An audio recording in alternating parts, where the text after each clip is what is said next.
Righto, tell you there champs, and what would you choose? A MacBook Pro 16, a Mac Studio, or an RTX 3090 PC? Well, let me know down there in the comments. I'm going to show you some benchmarks between these, and still this is your opportunity to let me know what you want tested on this Mac Studio. Leave it down there in the comments. I've done some gaming, I've done some Blender, I'm doing some video editing stuff, some benchmarks, but I've got to be straight with you here.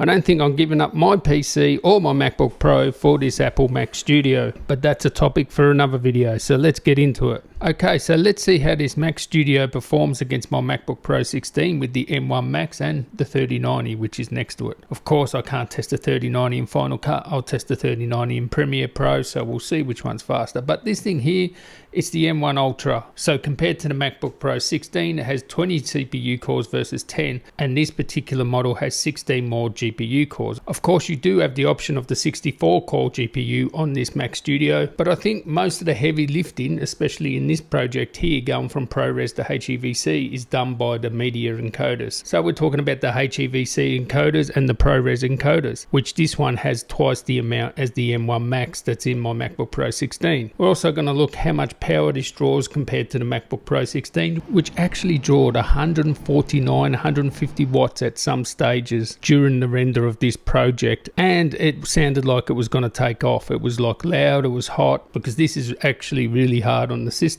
and the actual power supply on the MacBook Pro 16 is only rated for 140 watts, and it was using nearly 150 watts, so I don't think that's too good for the power supply there. But anyway, we'll see how much power this uses and how much faster is it going to be with double the amount of encoders. So I will say, in the timeline, I could not notice a difference between this and the MacBook Pro 16. This is 6K footage, ProRes RAW, which wouldn't be too hard on the system playback wise and scrubbing wise, but I have all my effects on it. I have all my color grading, the LUT, and all the adjustments, and doesn't matter which one it is, MacBook Pro 16 or the Studio, it's butter smooth, doesn't matter what you do. Okay, so yeah, it's amazing performance in the timeline. But rendering, let's see. So let's render this project out, and we're aiming for 7 minutes and 12 seconds. That's how long it takes the MacBook Pro 16 to do this, and we will keep an eye on the power draw. Remember, it used 149 watts on the MacBook Pro 16. So let's render it out. Okay, we've started,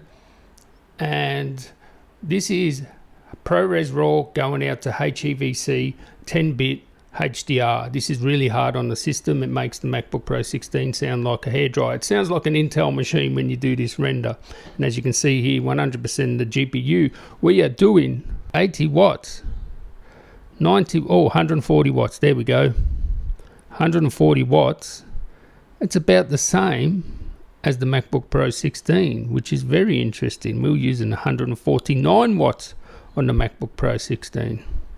So it's using less wattage sometimes, but 140 watts there. So I suspect it's using the encoders. So all this speed is coming from the encoders. So I actually doubt that having more GPU cores, so getting a 64 core GPU, is going to be any faster, because it's basically using the same amount of power as the MacBook Pro 16. So that's really strange. I have no idea how that's possible. I mean, it should be using 2 media encoders, like double the amount. So I would expect double the amount of power, but no. Alright, so we're getting towards the end of the render. This is my video actually where I connect the MacBook Pro 16 to the QD OLED monitor. It is amazing. You want to see that video if you haven't already seen it. But we're still only using 142 watts. So please explain, how is this using actually less power, and it is faster? I can tell you now, it's going to be faster. It's going to be 5 minutes versus 7:11, whatever it was.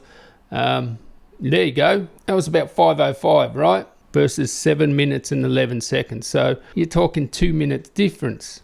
Only using 140 watts. Using more on the laptop.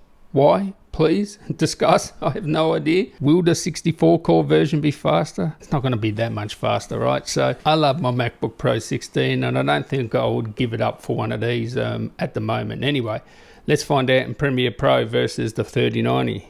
So let's see what's faster in Premiere, the MacBook Pro 16 or this Mac Studio. Of course the Mac Studio is going to be faster, but is it faster than the RTX 3090? Well, this is my 4K project. We're going to output it to H.264, the YouTube preset, and playback in the system here is just butter on both, on all of them actually, like butter smooth. There is an advantage for the Macs for playback for H.264 and H.265 hard ones. This one is very easy, it's not compressed that much. Depending on the color depth of the H.264 and H.265, the Mac will play back pretty much all those H.264 and HEVC videos better. So a bit of an advantage playing back that sort of content, but of course it depends on what content you use. Now interestingly, it takes 1 minute 15 seconds on an RTX 3090. It takes 1 minute and 28 seconds on a MacBook Pro 16. That is so close. It's like 13 seconds difference, and you might think, whoa, that's so good for the MacBook Pro, it's so fast compared to a 3090, but you got to remember,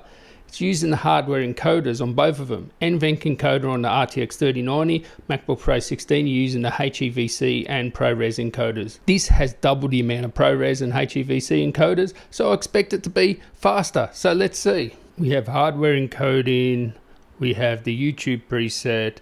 Let's just go. Alright, so, oh, doesn't look like it's going to be faster. Same 1 minute and 20 seconds. So what's the go there? Isn't Premiere optimized to take advantage of all those hardware encoders? Who knows? But one thing that's weird, 145 watts peaked at, 90 watts, 98 watts.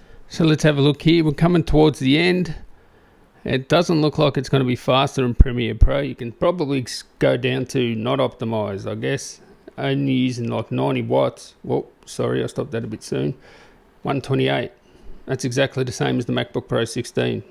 Exactly the same. Oh my God. What's going on? Premiere, get your act together.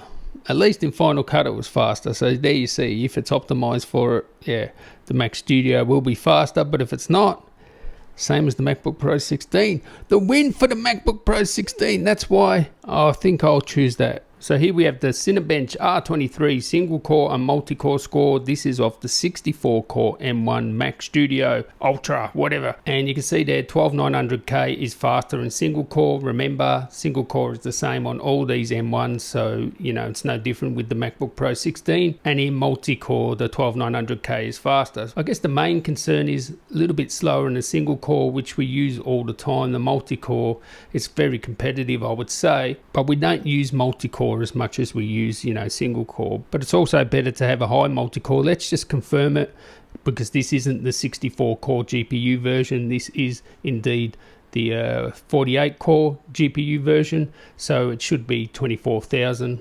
It should confirm here. As you can see there, all the cores working. Remember, a MacBook Pro 16 does about 13,000 around there for multi-core. So let's just see here, we're getting that 24,000. There you go, Wolf on the button there, exactly the same as the 60 core version, 24,000. And of course, remember, MacBook Pro 16, 13 on the multi-core and the same on single core. So yeah, let's get into some other stuff. So if you have a look at the BMW Blender render times on CPU and GPU, this is a 64 core GPU maxed out Mac Studio with an M1 Ultra versus a 12900K and a 3090. If we talk about just the MacBook Pro 16, it does this Blender render in 3 minutes and 40 seconds, and it renders with the GPU in 49 seconds. So the M1 Ultra with the 64 core GPU is not twice as fast. So it's 34 seconds versus 49. And 3090, I mean, Blender's been optimized for CUDA for a long time. So yeah, there you have it. Let me know what you think. Stay tuned for more content on this. I'll catch you in the next one, guys. Tally ho.